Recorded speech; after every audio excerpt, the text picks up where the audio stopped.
আজকের এই ভিডিওটি কেবলমাত্র তাদের জন্য যাদের জীবনে সবসময় ছোট ছোট কোনো না কোনো সমস্যা লেগেই থাকে, আর এই সমস্যার কারণে তারা সবসময় হতাশ হয়ে থাকে।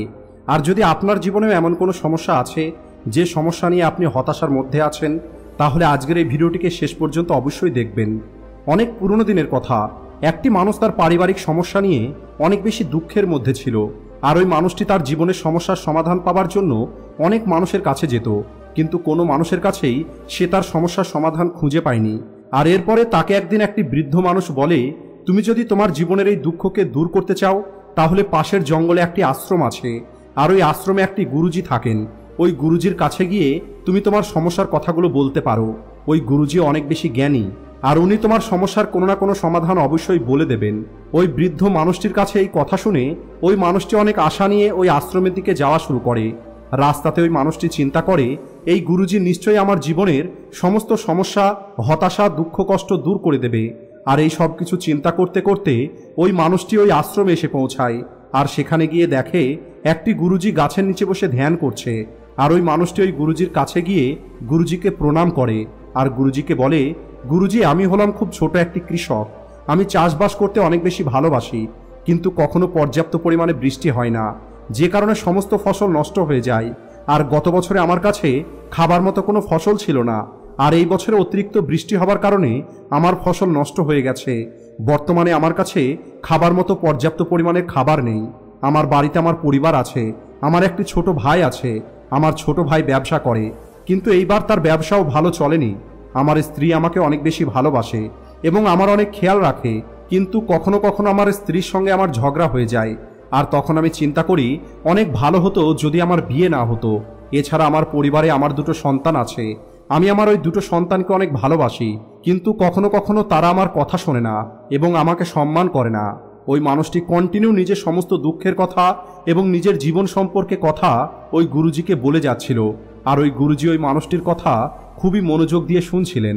নিজের জীবনের সমস্ত দুঃখের কথা বলার পরে ওই মানুষটি চুপ হয়ে যায়, কারণ এখন তার কাছে বলার মতো আর কোনো সমস্যা ছিল না। আর এখন ওই মানুষটি চুপচাপ বসে গুরুজির দিকে তাকিয়েছিল আর নিজের সমস্যার সমাধান পাবার অপেক্ষা করছিল। কিন্তু গুরুজি কোনো রকমের কথা বলেনি, উনি চুপচাপ ছিলেন। আর এরপরে ওই মানুষটি পুনরায় বলে, গুরুজি, আমি আপনার কাছে অনেক আশা নিয়ে এসেছি। আমি আপনাকে আমার জীবনের সমস্ত সমস্যার কথা বলে দিয়েছি। দয়া করে আপনি আমার জীবনের এই সমস্ত সমস্যার সমাধান করে দিন। আপনি কিছু তো বলুন, আপনি চুপচাপ কেন আছেন? এরপরে ওই গুরুজি বলে, আমি তোমাকে কোনোভাবে সাহায্য করতে পারবো না। এটা শোনার পরে ওই কৃষক অবাক হয়ে যায়, আর কৃষক একটু রেগে গিয়ে বলে, আপনি এটা কি বলছেন? সব মানুষ আপনার কত প্রশংসা করে, সবাই বলে আপনি সবার দুঃখ দূর করে দেন, আপনি সবাইকে তাদের সমস্যার সমাধান বলে দেন, তাহলে আপনি কেন আমার সমস্যার সমাধান করবেন না? হয়তো আমি অনেক গরিব একটি কৃষক, এই জন্যই কি আপনি আমার সমস্যার সমাধান করবেন না?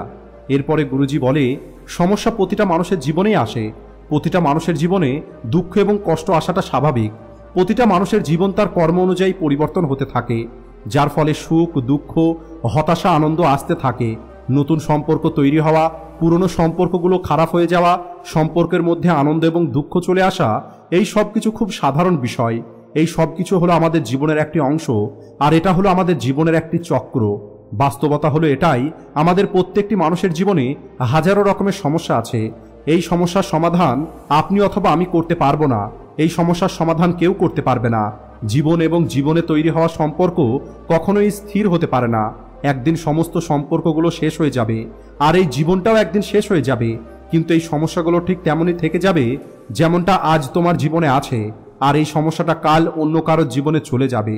এই সমস্ত কথাগুলো শুনে ওই কৃষক নিজের নিয়ন্ত্রণ হারিয়ে ফেলে, আর চিৎকার করে বলে, সবাই আমাকে বলেছিল আপনি হলেন অনেক জ্ঞানী একটি মানুষ, আপনার কাছে সব সমস্যার সমাধান আছে, আর আমি এই বিশ্বাসের সঙ্গে আপনার কাছে এসেছিলাম যে আপনি আমাকে সাহায্য করবেন।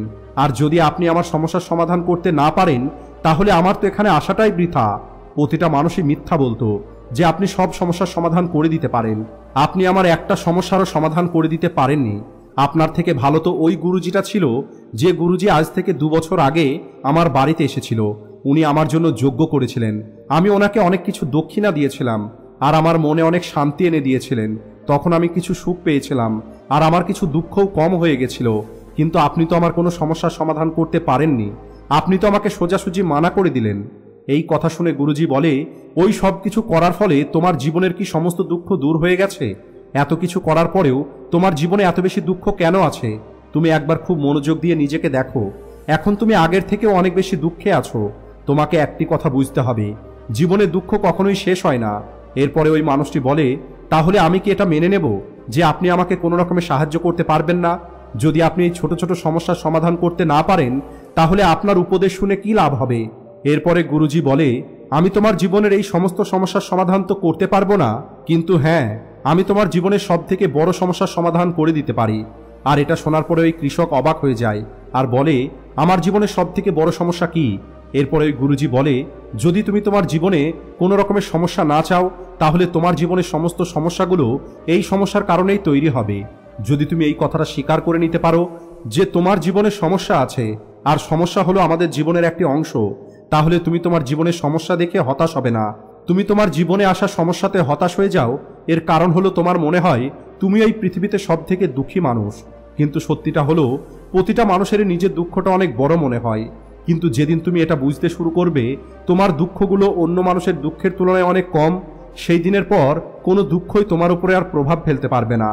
যদি তুমি এটা চাও তোমার জীবনে কোনো রকমের সমস্যা না আসুক আর তুমি প্রত্যেকটি দুঃখ কষ্ট থেকে বেঁচে থাকবে আর কেবলমাত্র সুখে থাকবে, তাহলে এটা কখনোই সম্ভব নয়। কারণ তখন ছোট্ট একটি দুঃখই তোমাকে অনেক বেশি হতাশ করে দেবে আর তোমার মানসিক শান্তিটা নষ্ট হয়ে যাবে। যদি তোমার জীবন থেকে সমস্ত সমস্যা দূর হয়ে যায় আর প্রতিটা দিন কোনো রকমের সমস্যা ছাড়া তোমাকে বেঁচে থাকতে হয়, তাহলে তুমি বেশি দিন পর্যন্ত এভাবে বাঁচতে পারবে না। একটা সময় এমন চলে আসবে যখন তুমি একই রকমের জীবনে বেঁচে থাকতে গিয়ে বোরিং ফিল করবে আর তখন তোমার কোনো কিছুই ভালো লাগবে না। কারণ আমাদের জীবনে অতিরিক্ত যে কোনো কিছু সমস্যা তৈরি করতে পারে। আরামদায়ক জীবনে বেশি দিন বেঁচে থাকলে তুমি মানসিক এবং শারীরিকভাবে দুর্বল হয়ে যাবে। তাহলে এমন জীবন পেয়ে কি লাভ হবে যে জীবনটা পরবর্তীতে তোমাকে একটি নরকের মতো জীবনে বেঁচে থাকতে বাধ্য করবে? যেমন খাবার খাওয়ার আসল আনন্দ তখনই পাওয়া যায় যখন অনেক বেশি খিদে থাকে, জল পান করার আসল মজাটা তখনই পাওয়া যায় যখন আপনার মধ্যে অনেক বেশি তৃষ্ণা থাকবে। একইভাবে জীবনের সমস্ত কষ্ট এবং সমস্যার মোকাবেলা করার পরে সুখের আনন্দটা অনুভব করা যায়। আর এই কারণেই প্রত্যেকটি মানুষের জীবনে সুখ এবং দুঃখ আলাদা আলাদা রূপে আসতে থাকে।